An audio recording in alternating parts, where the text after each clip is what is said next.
The integral of 1 over x squared minus 9 dx. That was one we had in the previous videos of partial fraction decomposition. This video is specifically to show you how to integrate after decomposing a fraction. So this fraction we found to decompose into 1/6 over x minus 3 minus 1/6 over x plus 3. I'm going to split these into two separate integrals and bring the 1/6 out front. 1/6 integral of 1 over x minus 3 dx minus 1/6 integral 1 over x plus 3 dx. Because 1 is the derivative of each denominator, both of these will have an antiderivative of natural log, specifically natural log of the absolute value of the denominator. Don't forget your plus c for constant of integration. In the next example, we broke this fraction down. This fraction in the beginning broke down into three separate fractions with each having distinct linear factors. These were the three fractions that we got after going through the partial fraction decomposition process. This first fraction, and again, I'm going to separate all three of these into separate integrals, bringing the numerator out front because it's a scalar multiple or a constant. So we have -9 times the integral of 1 over x dx minus 4 times the integral of 1 over x plus 2 plus 14 times the integral of 1 over x minus 2. In each case, the derivative of the denominator is 1. So all three of these will have an antiderivative of natural log times the natural log of the absolute value of the denominator. Excuse me. And so you'll be able to see here we have -9 natural log absolute value of x minus 4 natural log absolute value of x plus 2 plus 14 times the natural log absolute value of x minus 2 plus c. The third problem that we broke up, we had to go through long division. Our degree of the numerator is greater than the degree of the denominator, so we long divided this as our divisor into this numerator that was our dividend. We had a quotient of x minus 1, and our remainder over the divisor decomposed into these two fractions with the red highlight underneath. These first two terms have the basic antiderivative of 1/2 x squared minus x. The integral, if we were to break this up, the integral of 1 over x plus 2 dx would be natural log of absolute value x plus 2. And again, that's because the denominator's derivative is the numerator. Same thing for this third term. If we were to integrate it separately, the derivative of x minus 1 is 1 dx. So it has an antiderivative of natural log absolute value x minus 1 plus your constant of integration. We also ran into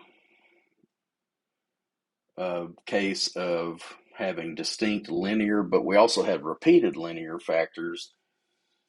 For example, this denominator, if you factor out an x squared, it leaves x plus 1. X plus 1 is distinct because it's the only factor that looks like that. The other factor, x squared, you can break up into x, and because it is x squared, it is a repeating factor.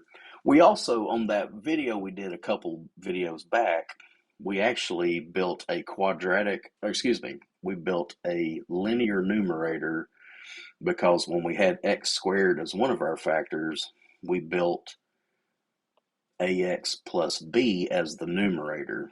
Because if you have a quadratic denominator, you can build a linear numerator. If you only have a linear denominator, you have to build a constant numerator. The numerator is always one behind.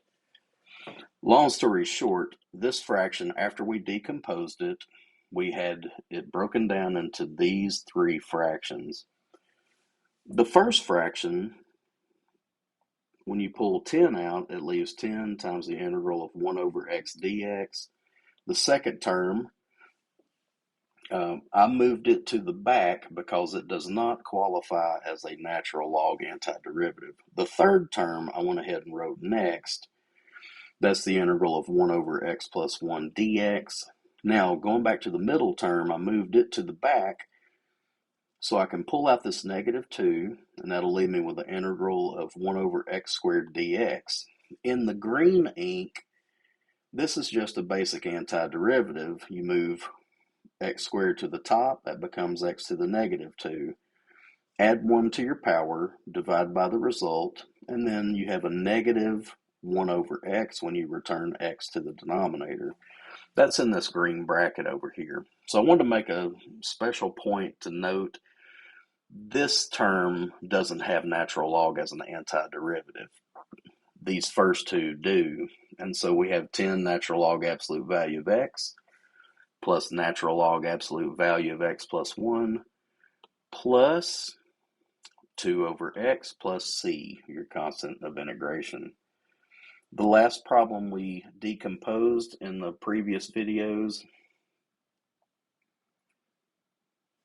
we had 7 minus x squared over 5x cubed plus x. We could factor out an x times 5x squared plus 1. Notice over here the decomposition, we have x and 5x squared plus 1. With a linear denominator, you build a constant numerator. With a quadratic denominator, you build a linear.